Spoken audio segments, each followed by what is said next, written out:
Okay, welcome everyone. We have a few people still joining, but we're going to start a little bit with our introductions and opening up the evening or midday, noon to some of you, depending where you are in the world. My name is Nandu or Nadia. I'm part of the UPZ team. You might remember me from our first encounter where we talked about the Israeli elections, the political system, and the electoral system, and how basically the voting works in Israel. We then had our second encounter, which was about the main issues and topics surrounding the Israeli elections for this year. And today we're going to be talking about polls. This is our last meeting in our course. So we're very excited to have gone with you guys this far, and we hope that this will also be a very enlightening encounter where you can learn, you can ask questions. We are basically going to be talking about who is likely to lead a new Israeli government and who might join them in the coalition, and what do the surveys tell us about the state of mind of Israeli voters. We're going to have two speakers today. We have Kati Piasecki, who's joining us from Israel.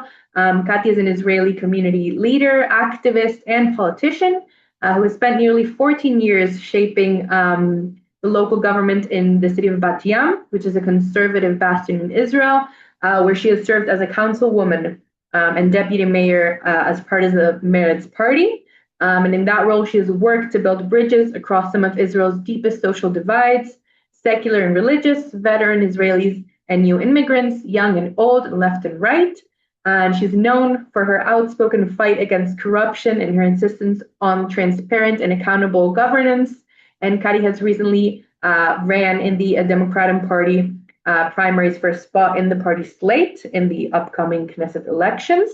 And then we have Ron Skolnik, who's joining us from the United States. Ron has been affiliated with Partners for Progressive Israel, formerly Meretz USA, for most of the past 20 years. He served as the organization's executive director between 2008 and 2014, and for the last 8 years has led its communications and programming efforts.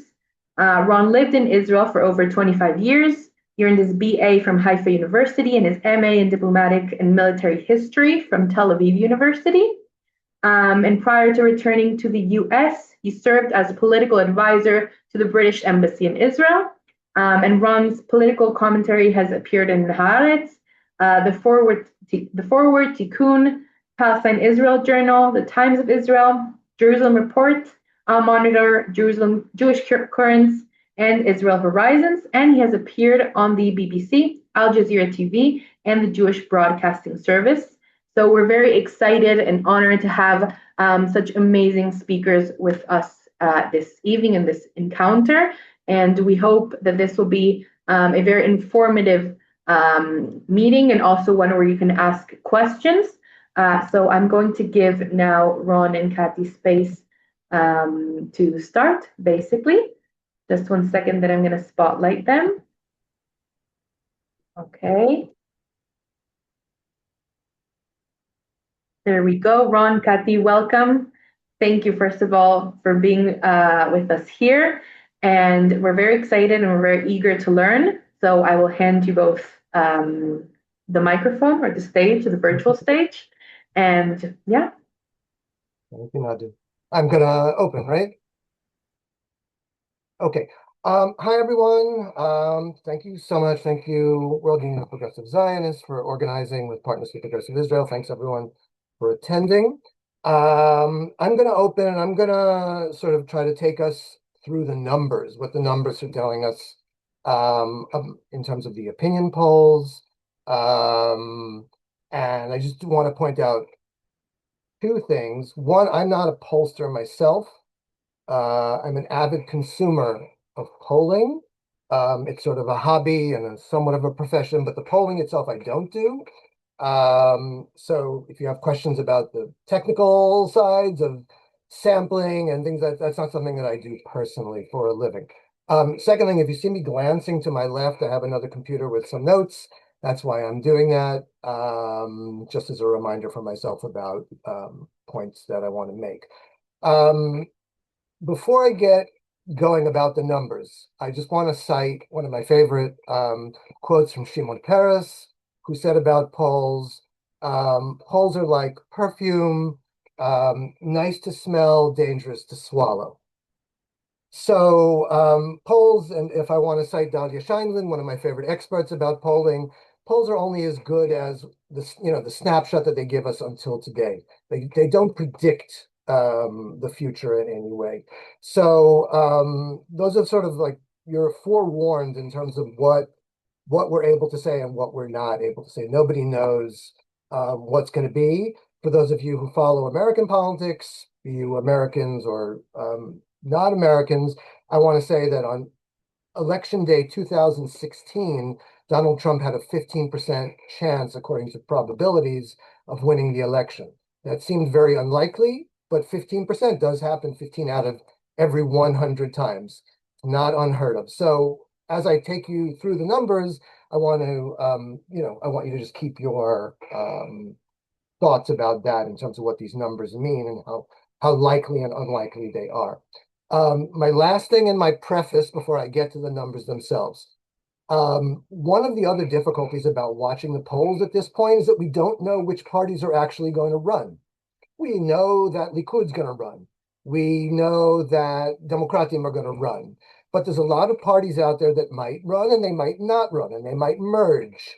And until we know what the exact layout of all of the party structures are, and that's going to happen starting September 9th. That's the last day that parties can submit their list to the Central Elections Committee in Israel, and that commits them to running. It means that their ballot slip will be in the box on October 27th. But until then, we're speculating about who is going to run also, and that's important.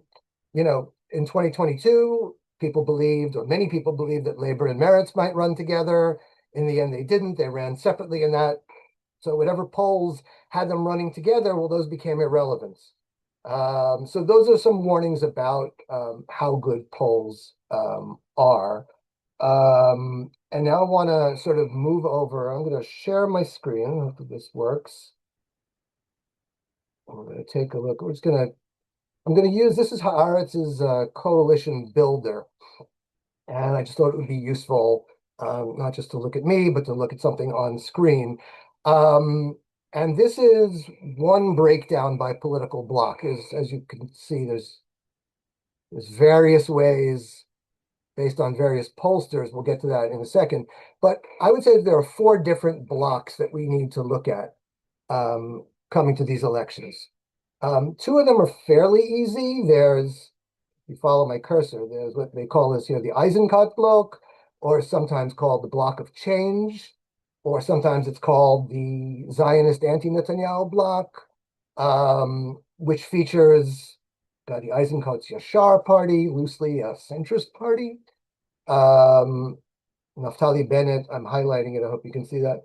Naftali Bennett and Yair Lapid's party called Biyachad, or Together, which would loosely, I would call them a center-right party. Democratim, led by Yair Golan, Labor and Meretz Union, led by Yair Golan, a center-left party in Yisrael Beitenu, led by Avigdor Lieberman, also a center-right party. So that's one block. The second block would be the Bibi block, Gush Bibi, Netanyahu block. That's basically the parties that make up the current government. That's Likud. That's the two ultra-Orthodox parties, United Torah Judaism and Shas, and the two far-right parties which ran together last time and very, very well may run together again, Jewish Power, or Otzma Yehudit, and Religious Zionism, the latter led by Bezalel Smotrich. And as you see, as I clicked each one, it came up with an estimate of how many seats. This is an average of Israel channels 11, 12, and 13 comes up with. There are two other blocks, though, however, that, as you can see, if you look at the block of change, the Eisenkot block here having 57, Netanyahu's block here having 51, that's only 108. There are 120 members of Knesset, so that leaves 12. So you have these 12 in the middle called unaligned. Since we don't get fractional seats in the Knesset, I'm gonna just pull up the channel 12 poll for a second. So, that's actually doesn't help my cause. Hold on one second. Let's see which one would be better illustrated. Okay, so here you have 15 unaligned seats, but I'd actually divide those into two blocks. One would be what I would call the non-Zionist block, which is made up of Hadash, Ta'al, Balad, which will probably run together with Hadash or with Hadash Ta'al. These are all three of them are Arab-led parties. The United Arab List, which is also an Arab-led party led by Mansour Abbas, though it's currently integrating its list. And the last one, a smaller party that some of you might have heard of, A Place for Us All, Makom Kulanu, which is it's actually polling in the last poll I saw at 1%, but it doesn't appear here. Those together make up about 11 seats. And then unclick that, this last block would be here represented by a group called Zionist Home. But there's actually 4 or 5 different parties that are now running in a block that wants to be neither nor. It wants to say, we'll only form a coalition as long as Eisenkot and Bennett and Lapid all form a coalition with Likud. We need everybody together. We need sometimes they call it a broad Zionist government or a wall-to-wall. They want to, depending on who you ask, they want to exclude either ultra-Orthodox, they all want to exclude Arab-led parties, some of them want to exclude HaDemocratim. So you have these different blocks that are in play. So again, to review, the block of change, the center right to center left block, the right wing to far right block led by Netanyahu, Gush Bibi, the Bibi block, and then 2 smaller blocks that are combined here as unaligned, non-Zionist or Arab-led parties, and a sort of very small block that insists on the broadest possible, what they call Zionist government. Having said that, I'm just going to take us fairly quickly through 7 different coalition scenarios. And a little bit, I'm just going to flip over here. So this looks really confusing, and it is. This is something produced by an outfit called Hamadad, led by Shmuel Rosner, and he runs what's called a Monte Carlo simulation, which is, I can't explain it because I don't have the math and the statistics background, but it's a way of integrating everything that we possibly could know, or as much as possible know today, about the polls, about who's going to run, about voting trends, and it tries to predict what are the probabilities of different results turning out. I'm going to flip back here in a second. So one possibility of a coalition is a continuation of the current government, a Netanyahu-led right-wing coalition. And there is such a possibility. It's not an improbability. Remember what I said about Donald Trump winning. I'm going to go to the most, let's call it far right leaning poll run by a gentleman named Shlomo Filber, who runs something called Next Data. And he's been predicting a Netanyahu majority. And a lot of people feel that he's not reliable. And maybe he isn't. But he looks at it this way: 62 for the Netanyahu bloc, 48 for the change bloc, and 10 for the non-Zionist Hadash Tal and United Arab List. What are the chances of that happening? Well, they're not great.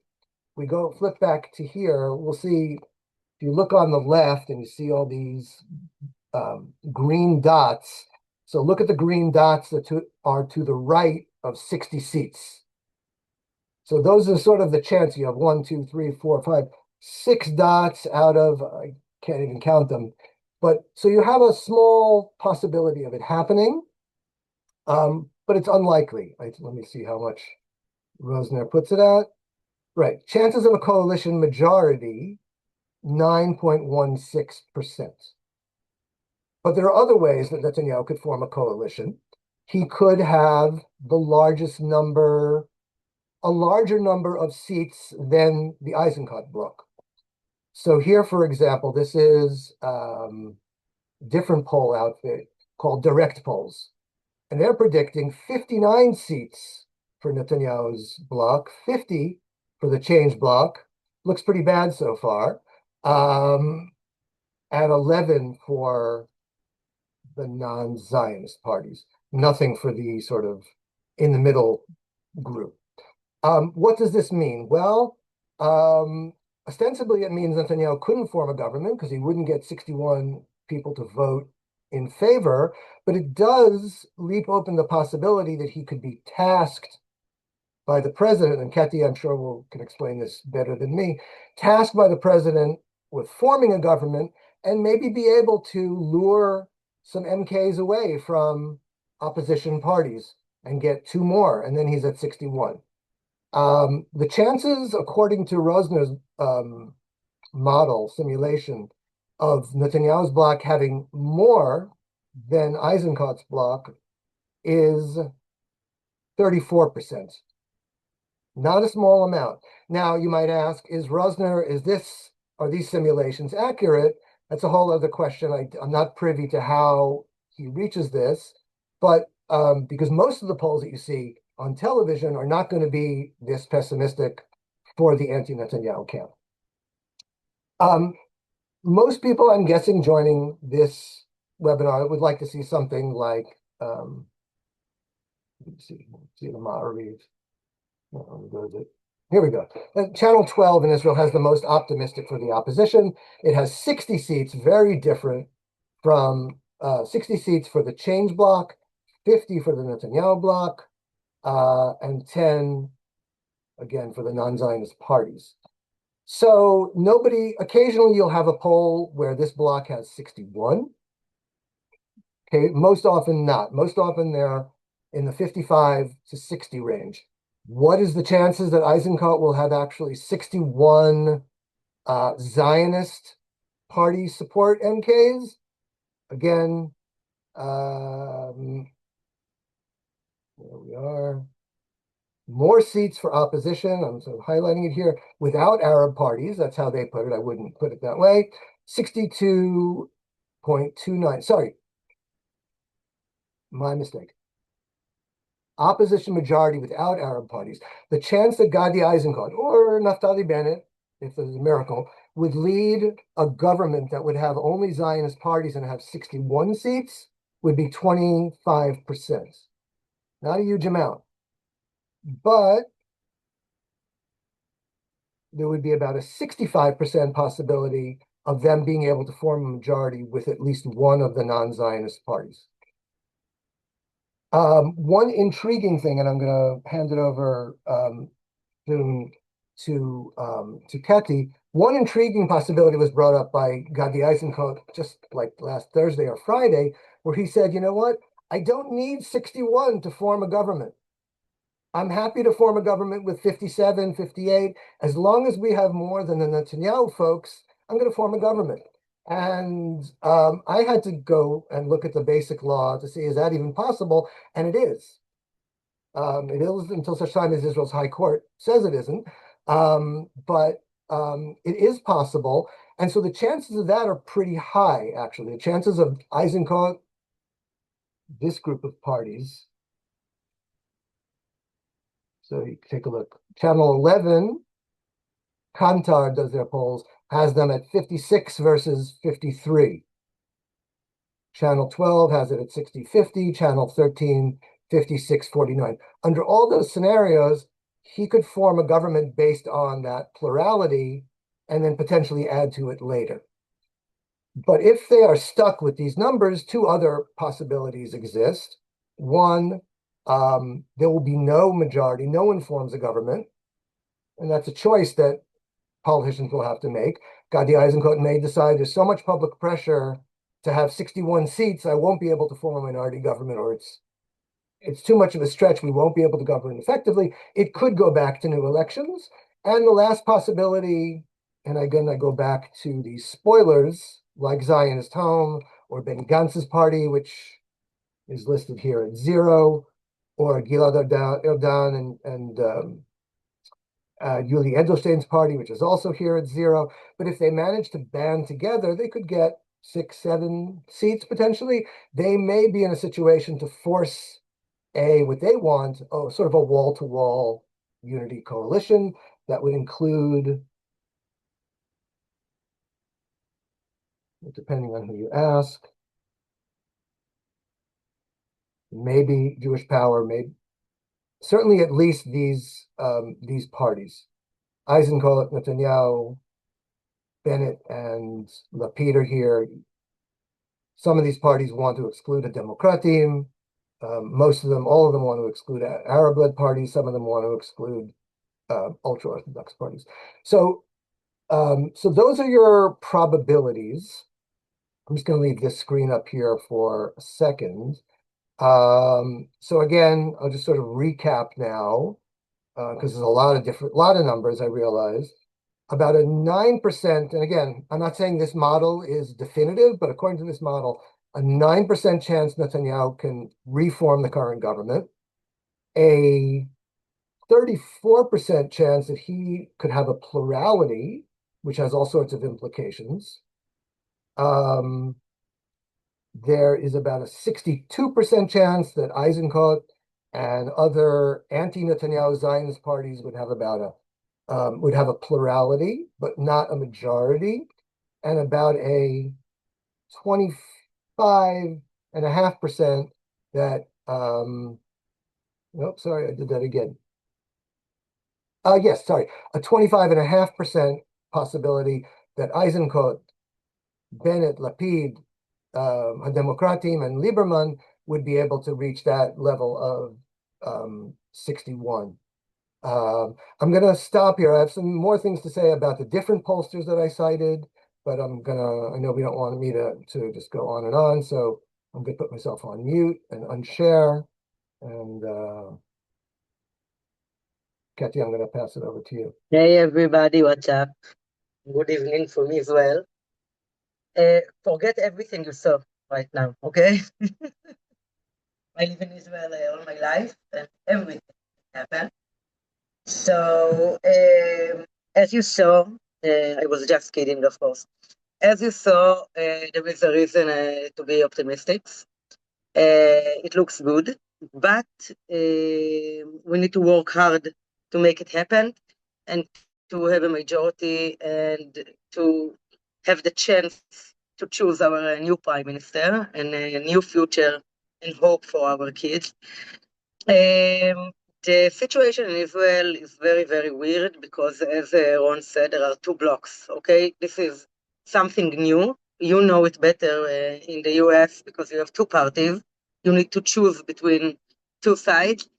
And this is the situation in Israel right now, but we have so many parties and so many topics that we need to choose between the parties. So it's really, really complicated. I will give an example.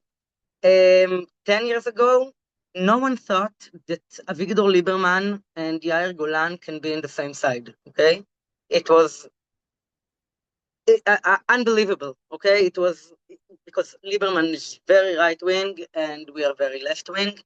And somehow we found ourselves together in the same block. And it's really weird. And I'm saying that because we need to understand the Israelis, the people from the left parties, that the change won't happen in one day. Okay, we want to fix the world and make everything amazing again, but it might take some time because our partners, you don't choose who you sit with when you are in the opposition.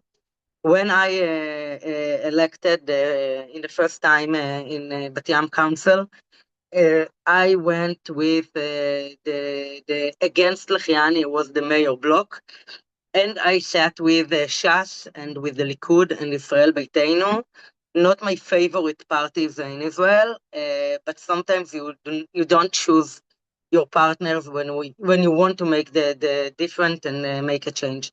So we need to understand that It will take time. Not everything will be great and peaceful in one day. It might take some, I don't know, few years in the good case. The situation in Israel right now, as we can see, not only in the polls, also when I talk with people in my city is very Likud city, very orthodox. It's not the comfort zone for our party. And I speak with the people, and I think there is a reason to be optimistic, even more than when we see the polls, is that people had enough. They keep saying that the corruption, October 7th, all the weird rules that they are trying to make in Israel, people had enough. Okay, even people I know, I live in Bat Yam since I was born, and a lot of people were members in Likud party. They left. They joined the demonstrations in Bat Yam till October 7th. Since then, we haven't demonstrated in Bat Yam because it's very complicated and dangerous from time to time. But people, I think that people feels that this is more than enough, everything. I think, main goal when we will build a coalition and a red line actually, it's that we won't sit with the parties that are part of the coalition right now and the parties that took part in the coalition during October 7th. I mean, we can fight against each other about, I don't know, the West Bank and the court and, I don't know, money and budget. But October 7th was the end of the game, okay? It was the worst. I can't even describe the feelings and the fear and the sadness in Israel since then. It's not over for us. So we won't sit with partners that took part in this coalition. And I have a note, Ron, you said that they won't sit with the anti-Zionist parties. Just a note, some of the Orthodox parties are not Zionists. No, I know. That was And they are sh cool for everybody. So I was just it was a shorthand because I don't like the phrase Arab parties, but yes, you're right. so some of them are not Zionist also, and we have a huge mess in Israel around the service in the army because they don't want to go, they prefer to die. But meanwhile, we are dying. So it's crazy, and the Likud party, that it's a very important party in Israel, okay? One of the biggest, a lot of time, they rule in Israel, and for some reason, they are doing something that is not Zionist, is not cool, and it's because the corruptions and the people from the right wing, very right wing, from in the settlements, and all together they are mixed into a crazy situation and they took all the Israelis as hostages in the last few years. So we won't sit with them, no matter what. But I want to talk about the Arabs party because this is important. The campaign of the Likud is, oh my God, I will sit with the Arabs. What will we do? This is the end of the Zionist dream and blah, blah, blah, blah. We don't want to sit with the Arabs parties, the Arab parties, because we need them to have a majority. We believe this is the way to fix everything in Israel. They are part of the Israelis. They have to have equality. This is not just a suggestion and I don't know, wish. It's it's crazy because some of the Arabs, most of them actually, they don't equal to others in Israel. And you can see it in so many aspects in Israel, and and in crime, in hospitals, jobs, studies, everything, budgets. And I believe that if we want to live in a healthy place, so we have to work together. There is no other way. So I don't want Mansour Abbas to join our coalition because I want to have a majority. It will be nice, of course. I want a majority before Mansour Abbas, and then to call him to join us to fix this country. So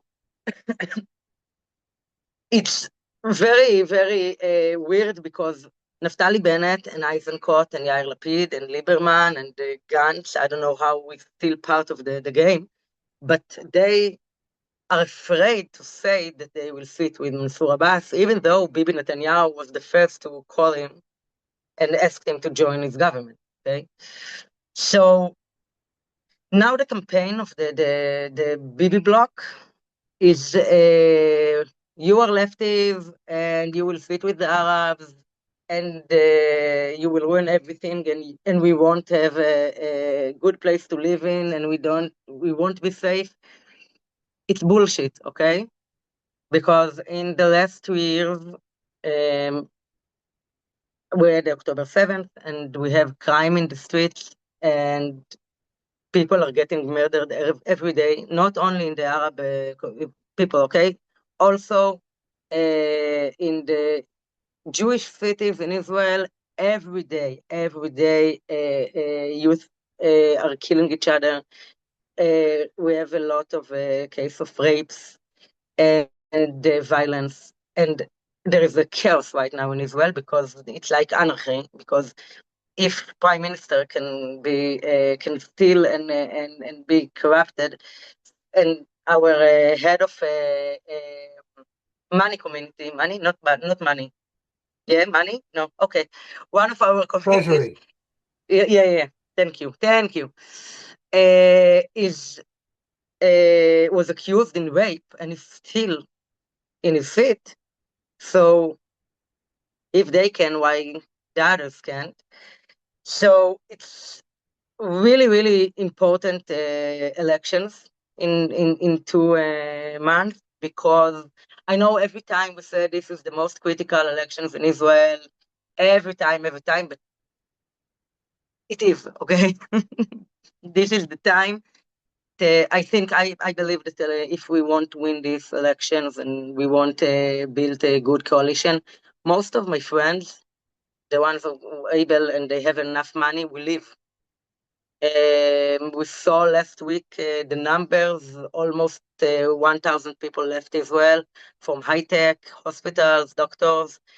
We're losing our people. And I think that if we won't fix it and we won't change it, we gonna have a huge problem because no one will go to the army, no one will work, because the Orthodox, they just going all day and pray, which is okay, but not why with my money. So it's really, really, really critical. And I want to say that I'm optimistic because you may say I'm a dreamer, but I'm not the only one in Israel. I believe that we are going to win big time. Most likely the 60-50 mandates that Ron showed us, because people are really, really angry and sad. People are sad in Israel, okay? And they won't change. And if in the past people voted from the stomach, now I think they will vote from the heart and from the head.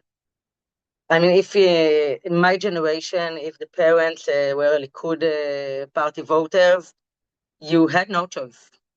You had one option: go to the elections and put the Likud note. But I feel that something broke in this, and the young people, the parents, they want to live respectfully, and they want to be happy, and they want to feel safe. I don't think it's about the West Bank and the Palestinians. I mean, I think it's the most important topic, because this is what led us to this situation. But as I told at the beginning, it will take time to handle this situation, because our partners, even if they understand, they still don't have the courage to speak out. But I think the elections will be very weird and unexpected, and we're expecting a lot of violence and fake news.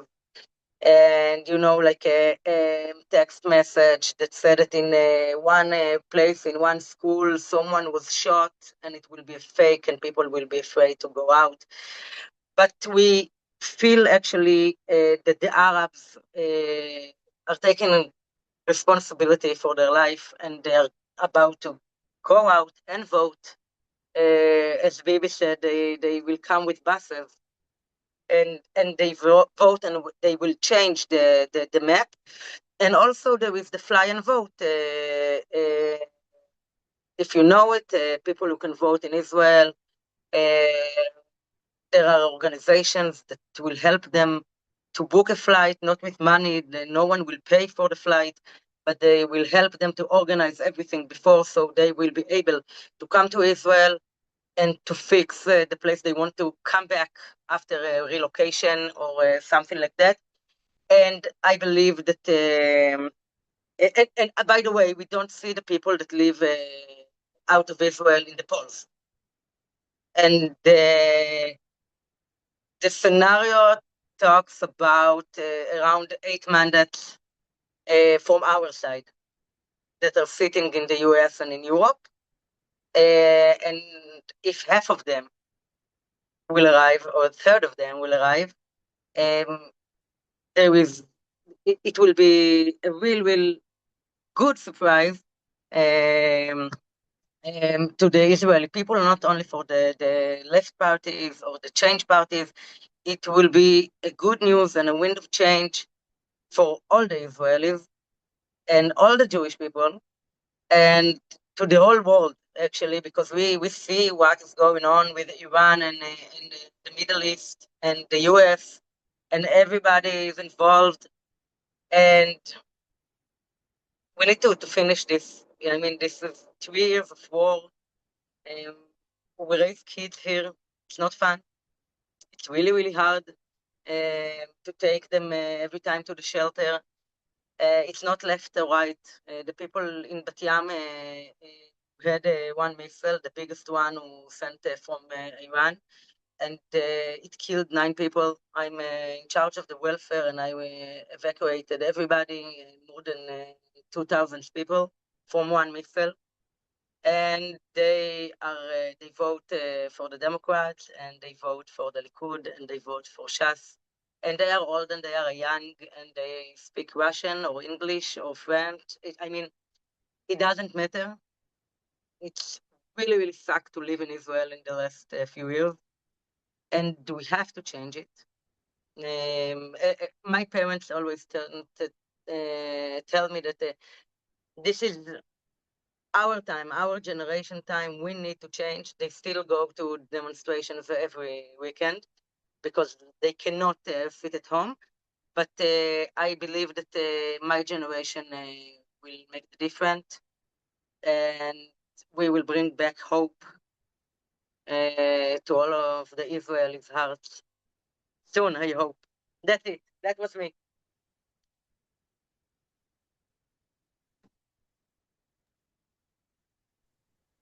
Okay. Ron, if you want to add something else about the polls, or do you guys feel good with opening up for questions? I mean, I'm happy to get questions. I can make a few comments. I don't know if there are questions already, then let's have at them. Perfect. So I'll start reading the questions, and you guys can answer both of you as we go. So the first question is about the expat Israeli voting force, so the people coming that are already living outside of Israel but have the right to vote, and as Kati said, are organizing flights to come vote. You talked a little bit about the strength they hold. There has been some talk about Bibi threatening to stop the people coming to Israel to vote. Is that real? Is that actually a possibility, or is it just talk? I can. Yeah, go ahead, Today Kati. we had a push about it. He will try everything, okay? This is Bibi Netanyahu.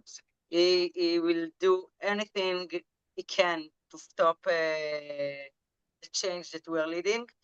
He tried to say that someone is paying for the flight, which is wrong, of course.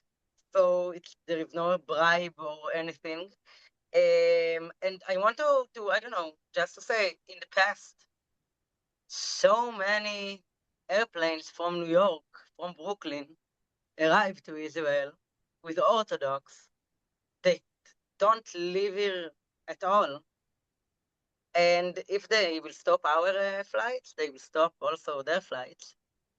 I don't think he will take the chance, but they will try to do anything they can to stop it, because they understand that we are awake. We slept for a long time. We were like the sleeping beauty, and we are awake, and we are angry, and we are coming to win, and he will try. But I hope that he won't able to stop it. I saw today that the Solberg, the head of the committee of the elections, he stopped something that Likud asked. I didn't read it yet. But for now, there is a logical person in the head of the committee until they will try to to get rid of him. But for now, I think we are covered, and it will be okay. But as I said, anything can happen.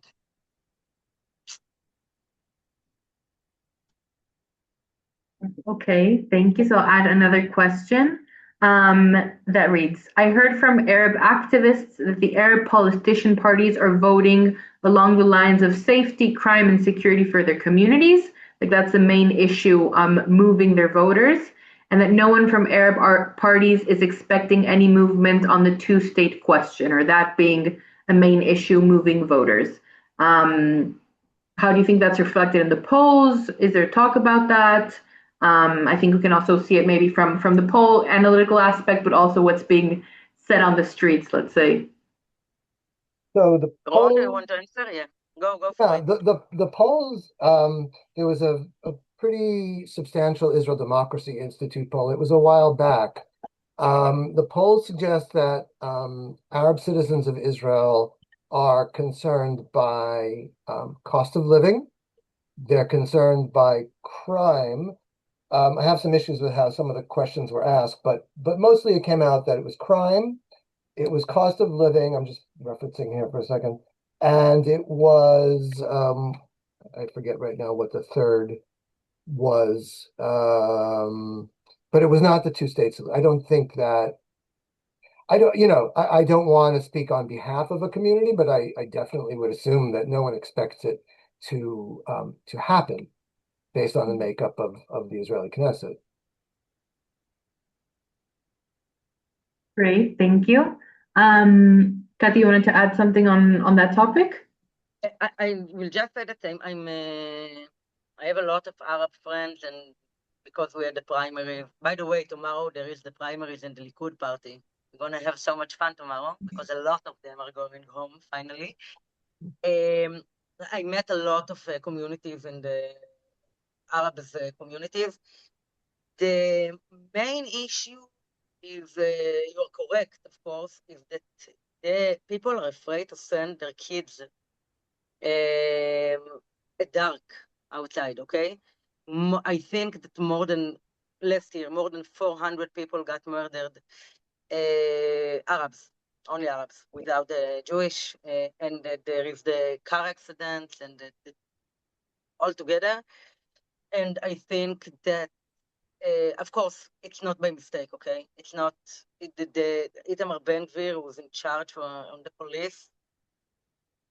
God knows how. I think he feels very happy when there is a push from the news that some Arab got murdered in the, I don't know, in the Galil or whatever.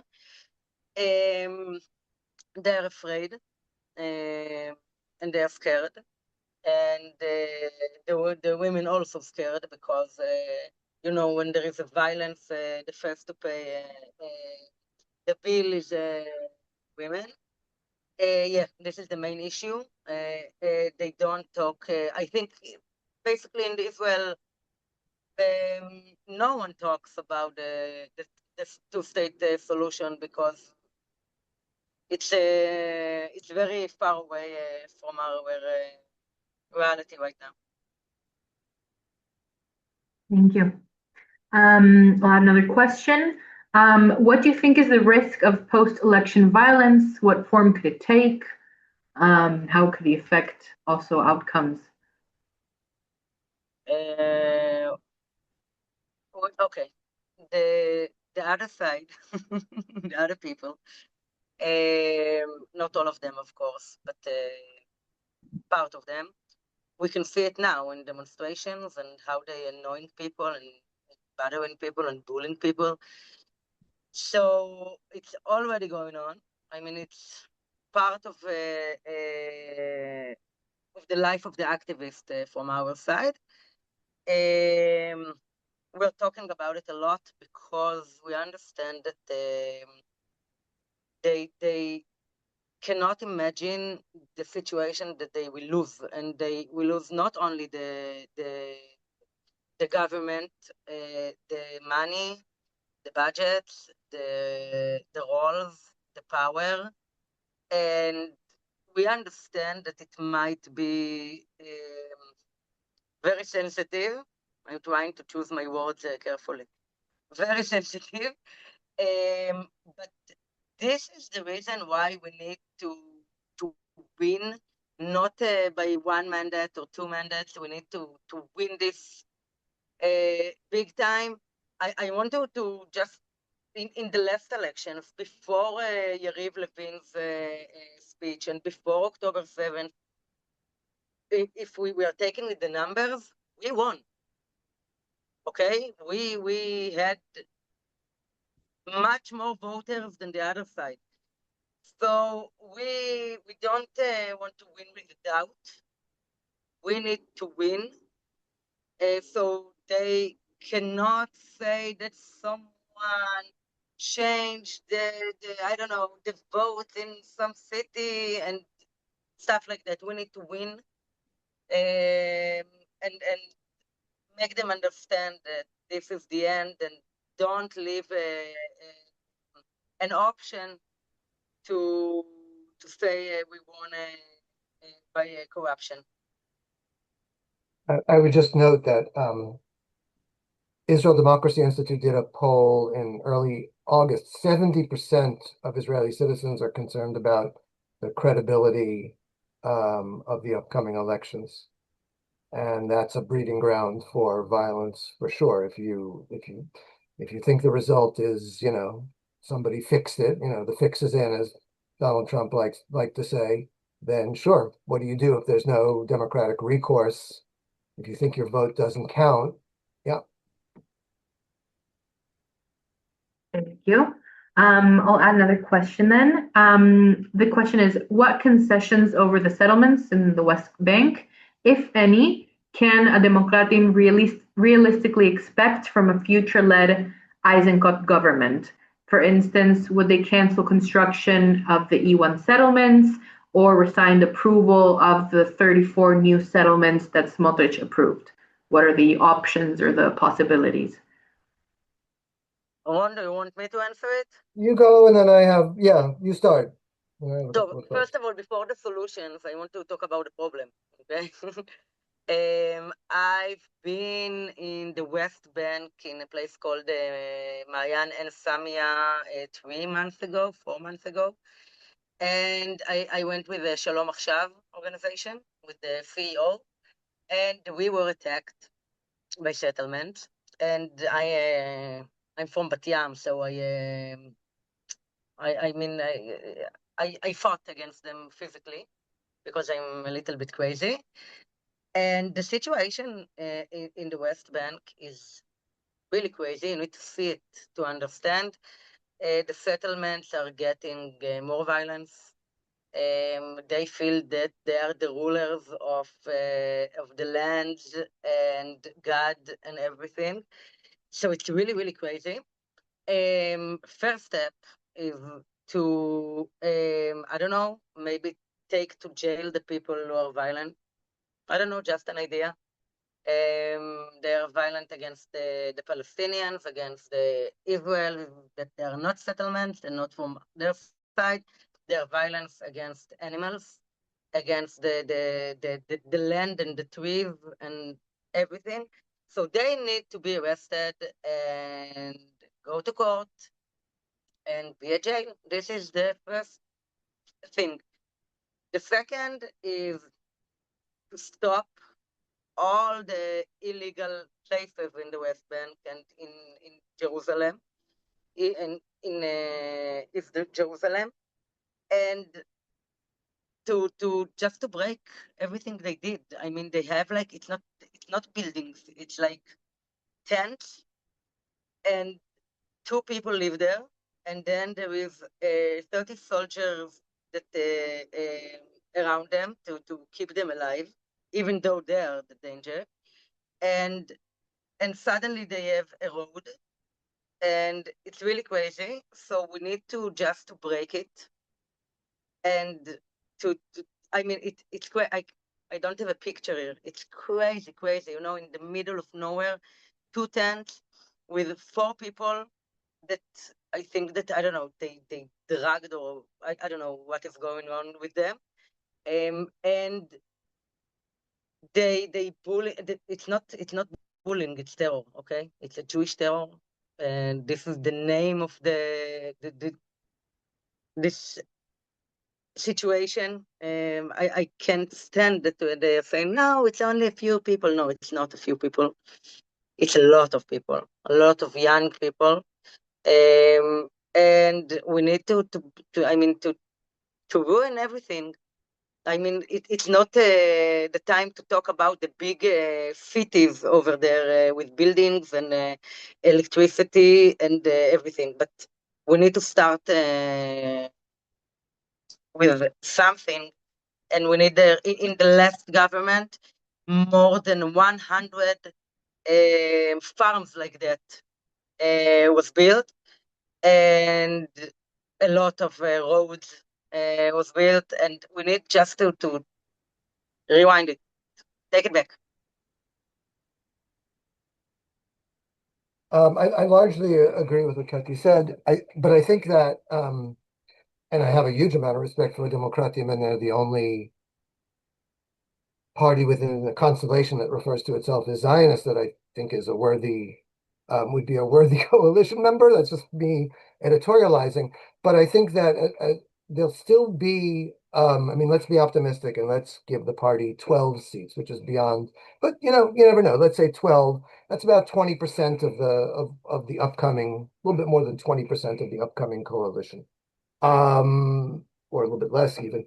I don't expect the Democratim on their own to be able to do a lot. I think my first question would actually be if Gadi Eisenkot, as he has said, needs to repair Israel's international image, then I think that's gonna move him a lot more than and I think a Democratim will be there to help along the way and legitimize what he's doing, but I don't think they're gonna be the ones that, you tell me if I'm wrong, Kati, they're not going to say, well, if you don't do that, we're leaving the government. I think it's going to be much more. We will give the push. Right. We will push him. But we need to be big so he won't fall on us. We need to push him hard. Yeah, oh, absolutely. No, 15 would be much different than 9, of course. But I think that my eyes are on the international community. They're on the November elections in the US. If this government that replaces Netanyahu, Bezrat Hashem, is still around in 2 years, I'm fascinated what the next American president is going to look like. But I think that's where I think that I think change is, if it's going to come, is going to come hand in hand, and it's not going to come only internally, and it's not going to become only because of external push. It's going to have allies on both sides. So, and the situation, as bad as it is in the West Bank, the situation is pretty bad, and as people I think are starting to detect more and more that Israel's loss of credibility internationally is pretty severe right now. And I would hope that Gadi Eisenkot, if and when he becomes prime minister, sort of makes that a central focus of policy. Unlike what we saw, I would say, in the Lapid-Bennett government, which was just sort of so I don't think the situation was as acute. I mean, we know it wasn't as acute. We were before October 7th, and what followed.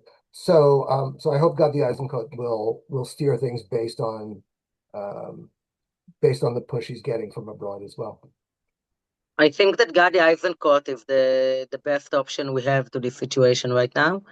He's a military guy. He knows the area. He knows the situation, and I think that he will handle it gently, but he will handle it. I mean, there is no other option because you spoke about it, Ron. The relationship between Israel, not the Americans, the Jewish around the world, is not very good right now, as you can tell me, I guess. We are not likable right now because a lot of stuff, because very strange words of, I don't know, Mai Golan, according to the Reformim and stuff like that. But also because what is going on in the West Bank, because of the violence, because we just don't want to see. And I think that also the press in Israel, they show us even more than before, because they also understand that this situation put us in risk between Israel and the world, because this is very, very sensitive issue, and the father of all the troubles that we have in Israel, as I said. So I think Gadi Eisenkot will be clever enough and sensitive enough to deal with this crazy situation. Thank you both. We'll do two last questions that we have here. The first one that I think is more like specific is, how do the polls that existed about Israeli supporting the war in Gaza impact the possible voting outcome in these elections?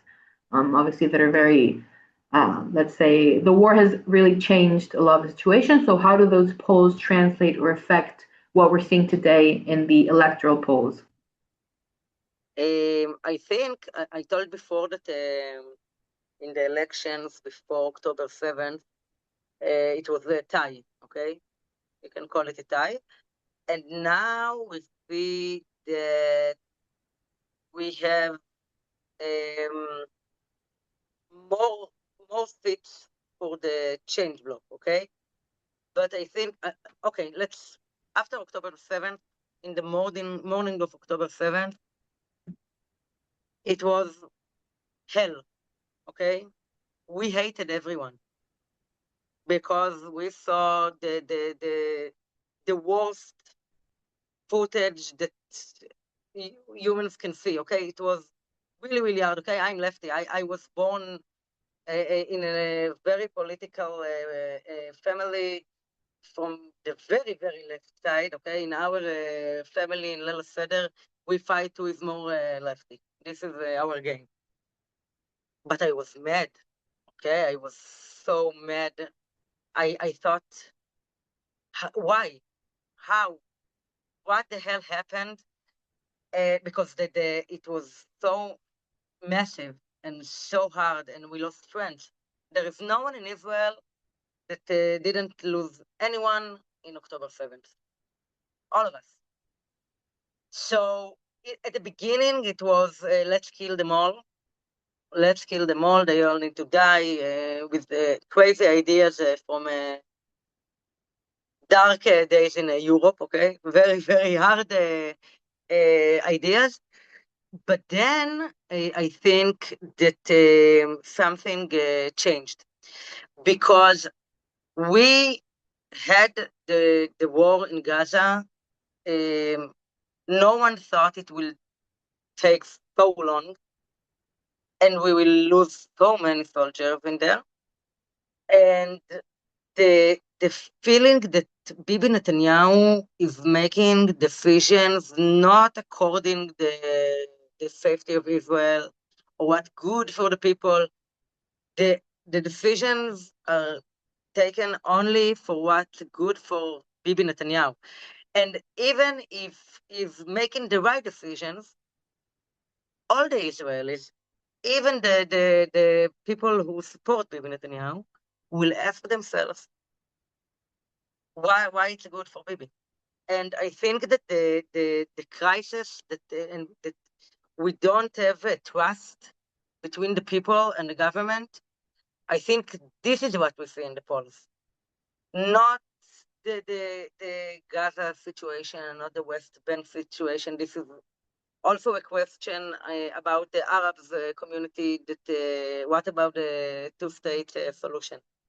I think the trust is so broken that everybody wants everybody wants to feel the change and to see it, but not everybody will vote for the change. But also the Likud voters, they want to change the situation. It's not cool in Israel. It's not fun. We are scared. We are sad. We are angry all the time. You cannot see news in Israel and stay calm. It's not an option. So I think that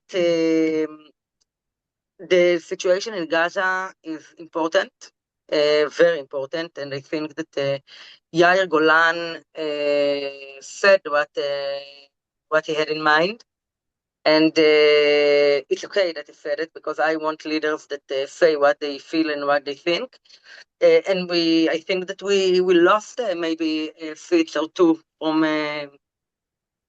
the famous interview. But it's an issue, and we need to, now Hamas is back to the game, and everybody are having agreements without us on our heads, and it's crazy. So we need to take control again on the situation in Gaza, in Lebanon, in Iran, and we can do it only with a new leadership. So I would just add that when we learn something, it's very hard to unlearn it. And I think a lot of people, more older people than young, but have this sort of thought about Israel as divided between the left and the right. And we're waiting to defeat Netanyahu in 96 so Ehud Barak can come to power, and then he's going to implement the Oslo Accords. And I think that a lot of people abroad haven't really updated their thinking, completely updated, and they still sort of think in that sort of paradigm that there's a left competing against the right, and we have to get rid of the right in order to, and that's not, there's a far right, and but I think it's 60% the last I saw of Jewish Israelis self-define as right wing, and the right wing itself has moved further right in Israel. Things that would have been, we remember Meir Kahane boycotted by the Likud 40 years ago, and today sitting as, as the closest allies and infiltrating in many ways the Likud itself, right? So I don't think it's wrong to say that, and I also think that it's wrong to think that all of this started since October 7th. It certainly got a boost. But Israel was drifting well to the right before that, and that's how you have massive amounts of people supporting, 3 years into the war, or the war in Iran, or policies that would be seen as right wing, and yet Netanyahu is unlikely to gain a majority because the opposition to Netanyahu is not the left. It's right, the center right, depending on how you want to define it exactly, I would put all of them except for Yair Golan and the HaDemocratim on the center right. But even if you don't, they are not people who are offering up a leftist solution. One could argue, understandably, that if they did offer up a leftist solution, they would not be getting the vote totals that you see in the surveys, because that's not what the country is looking for. And the road back to having a left that's equal as opposed to 20% the size of the right. I think they were equal in the 1990s, and now it's about 12% of Jewish Israelis define as left wing, and then the rest are sort of center or no definition. The road back is going to be long and painfully slow.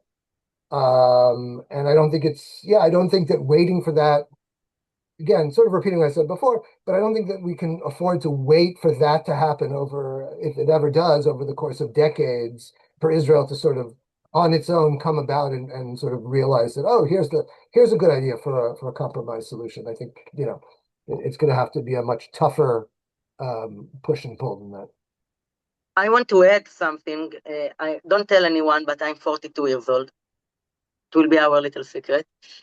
And I was 11 years old when Yitzhak Rabin got murdered, and I was on the square. I heard the shots. And when I meet the young people, I ask them one question. I mean, they know what the meaning of hope, but do they know how it feels in the stomach? And no one raised, no one. They don't know, because someone told them the feeling of hope, and they know only Benjamin Netanyahu, and they cannot even imagine the situation that we use the word peace and equality. And you are right. Most of the Israelis are describing themselves as right wing. But when you ask them questions, you understand that they are more similar to us than we think. I mean, they think that we need peace, and we need separate religion from the state or from the city. Depends who you ask and how. And they think that Arabs should work, should study, and they want to live together. And most of the Israelis actually have a little left-wing thoughts inside of them, but they are scared because for so many years, the Bibi Netanyahu he told on the left so many bad things that we forgot how to be Jewish, and that we prefer the Palestinians and not the Israelis, and that we are not going to the army, and yada, yada, yada, and so many fake and lies. And people are scared to express what they think. And I can tell you in Bat Yam, I doubled my strength 3 times. And it happened because I gave people the option to feel that they can express what they think. And there is someone who stood up and spoke about those things. And it's okay. You can be whatever you are. You can think whatever you want. You are not alone. And I think that this what happened after Yariv Levin's speech, that people came together to demonstrations, and they found in a weird way that they are not alone, and they are all together, and we are so many people, and it gives a lot of hope and the strength to change the reality, and we did it.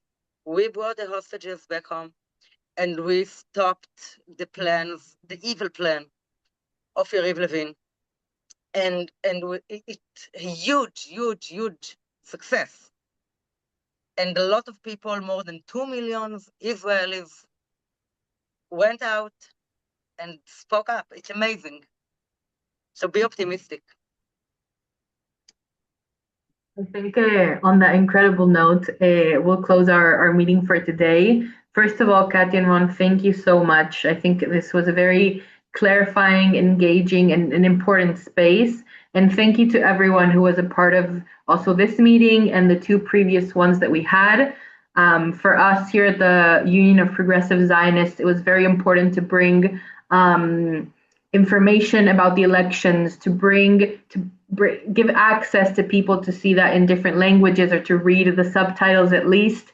And we're very happy with the outcome, and we hope that this is the first course of many to come. Our recordings will be up on our YouTube channels. I'm sending the information now in the chat. For now, we have them in English on Partners for Progressive Israel's YouTube channel and with Spanish subtitles in Minutes Argentina's YouTube channel. And we will hopefully be sending them subtitled in other languages soon. And of course, we invite you to follow all of our Instagram pages, Facebook pages, and of the HaDemocratim Party as well. As we said many times throughout this meeting, there will be flights organized for Israelis who have the right to vote to come. So make sure that you speak with your communities about. We are waiting for you. Yes, we're very much waiting for you. Don't forget to come. Please come. Save us. Even if you can't vote, sharing the information, highlighting the different things that are happening. There are HaDemocratim pages in different languages that you can also share. So please be sure to do so, and we welcome all of the efforts and all of the help. Again, thank you to our wonderful speakers, and we'll be in touch. Nadu, feel free to share my phone number and my email if someone has, I don't know, questions, concerns, I don't know, whatever. Feel free to contact me. Thank you. For sure. We'll be sending out an email to everyone who signed up. We'll include it as well. Thank you, everyone, and have a good afternoon, Bye-bye. evening, wherever you are. Bye-bye.